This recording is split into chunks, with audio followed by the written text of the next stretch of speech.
Lower rate, same house, should you refinance? If that question is popping into your head after seeing mortgage rates drop even a little, stop scrolling, because refinancing can either save you tens of thousands or cost you months of regret, depending on one simple calculation. In the next 12 minutes, I'll show you the 3 clear signs refinancing a mortgage is actually worth it, walk you through the exact break-even math with real dollar examples, and give you a short lender script you can use to negotiate fees or ask for a better offer, so you'll know what to do before you ever sign a new loan. Quick reality, refinancing isn't free. Typical closing costs run in the low single digits of the loan balance, often 2% to 6%, which means a $300,000 refinance can cost several $1,000s up front. Those costs are the heart of the confusion. They're the reason a lower rate doesn't automatically equal savings. As of mid-September 2025, average 30-year fixed rates have been around the mid-6% range depending on the week, which creates real opportunity for borrowers with older, higher-rate loans. But it also means timing and cost matter. Use the math, not panic, to decide. Before the signs and scripts, here's the simple concept you must master: the break-even point. That's how many months or years it takes for the monthly savings from the new lower rate to cover the upfront cost you paid to refinance. The formula is simple: break-even months, total refinance costs, monthly savings.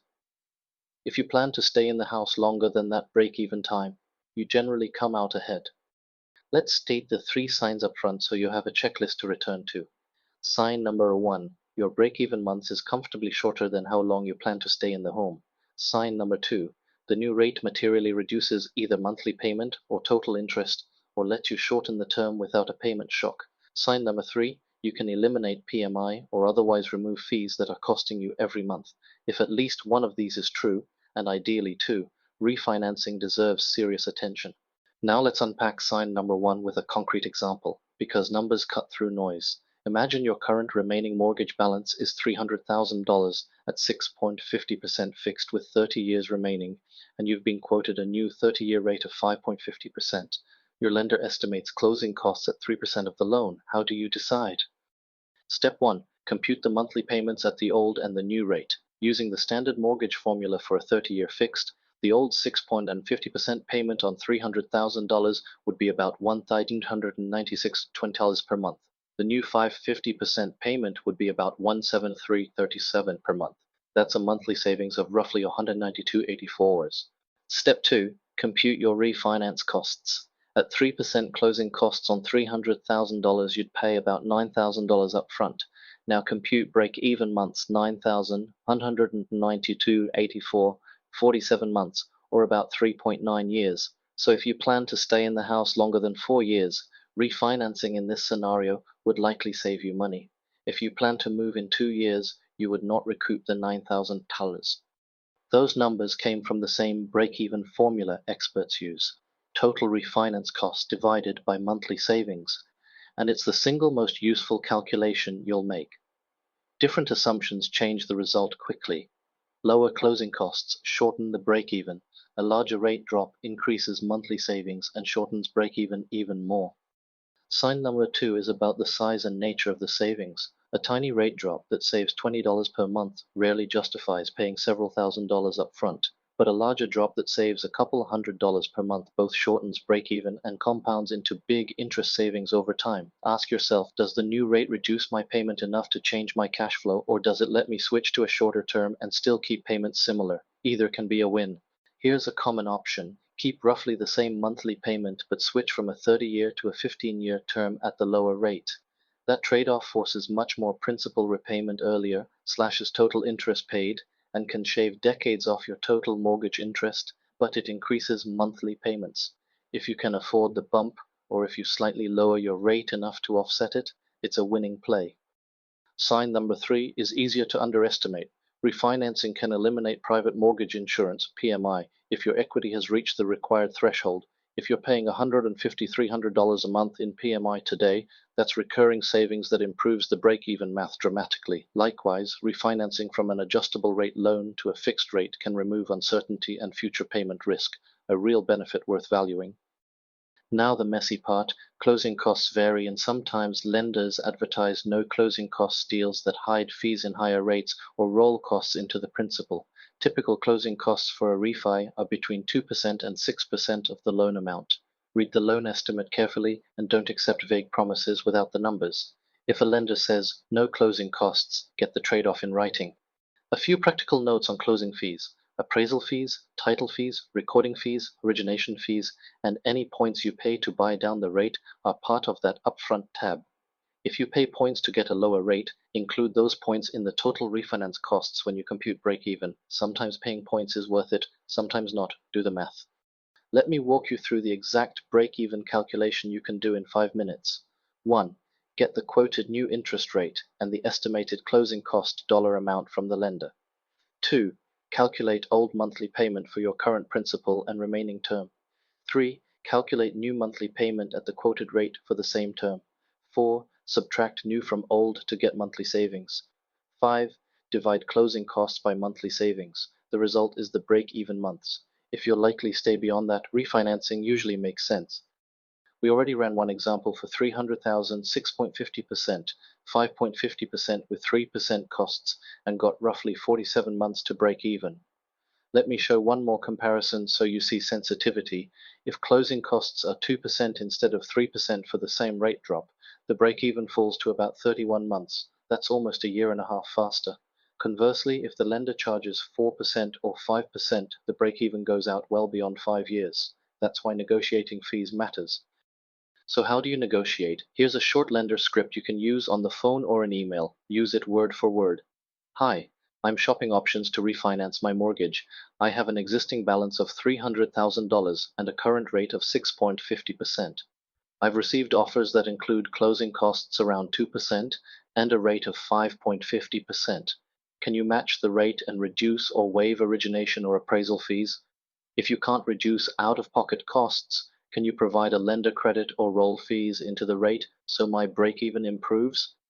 This frames the ask clearly and signals you're an informed shopper.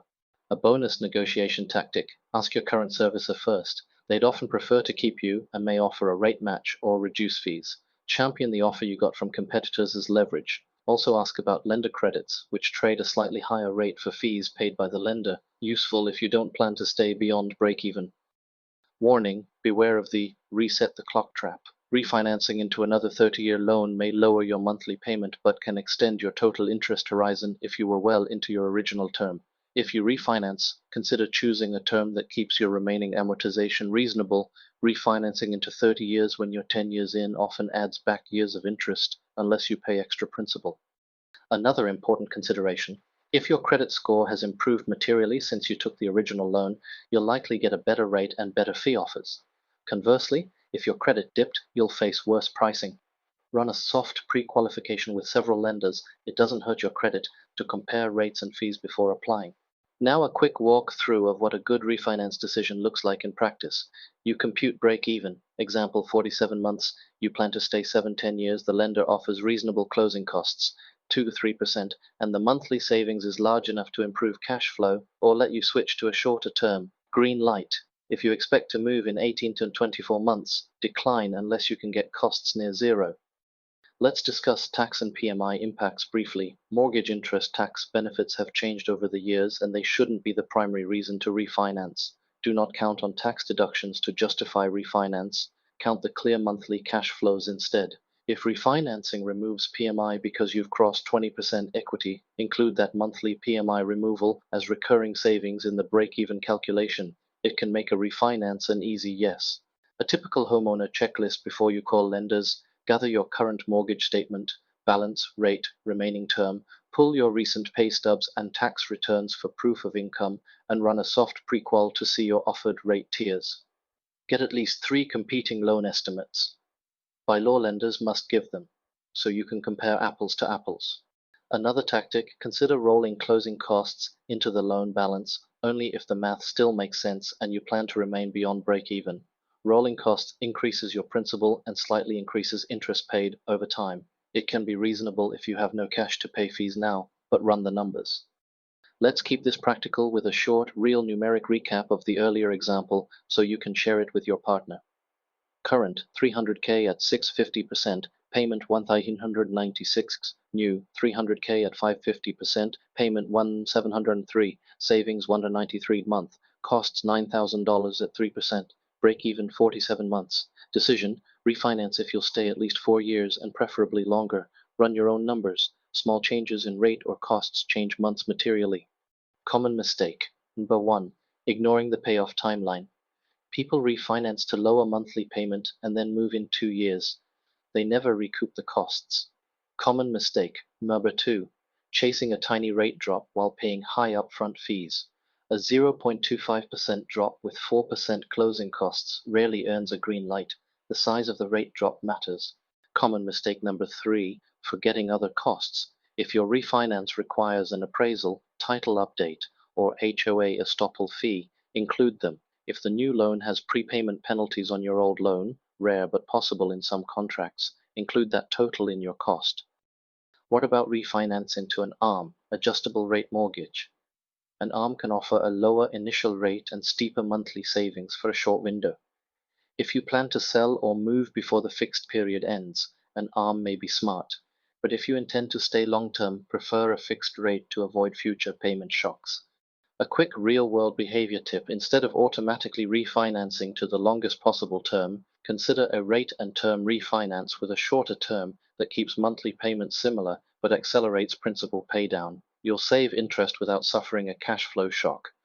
If you like calculators, use reputable break-even calculators from Bankrate or your bank to cross-check the math. They implement the same formula and will also estimate total interest saved over time. But always validate inputs. Use the exact closing cost dollar estimate the lender gives you and include any lender credits as negative costs.